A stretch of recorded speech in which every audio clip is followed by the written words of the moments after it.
நம்ம இன்னைக்கு G7 நாடுகள் எதெல்லாம் அப்படிங்கிறத பார்க்கலாம். Japan, USA, Italy, Canada, England, Germany, France இந்த 7ம் G7 நாடுகள். இப்பெல்லாம் ப்ரீவியஸ் இயர்ல இதுல எது G7 நாடுகள் இல்ல அப்படிங்கிற மாதிரி கொஸ்டின் கேக்குறாங்க. சோ கண்டிப்பா இந்த 7ஐயும் நம்ம தெரிஞ்சுக்கணும். சோ இதுக்கு ஒரு ஷார்ட் ட்ரிக் சொல்றேன், நோட் பண்ணிக்கோங்க. ட்ரிக் என்ன அப்படின்னா, ஜூஸ் குடிக்க கேர்ள் ஃப்ரெண்டோட தான் போகணும்.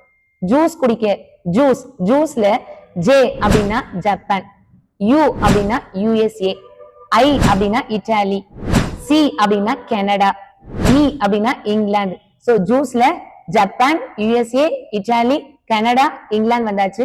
கேர்ள் ஃப்ரெண்டோட தான் குடிக்கணும். கேர்ள்ல ஜீனா ஜெர்மனி, ஃப்ரெண்டோட தான் அப்படின்னா பிரான்ஸ்.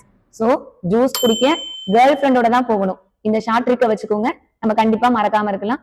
உங்களுக்கான கொஸ்டின், சார்க்ல மொத்தம் எத்தனை உறுப்பினர் நாடுகள் இருக்காங்கன்னு கமெண்ட் பண்ணிட்டு போங்க.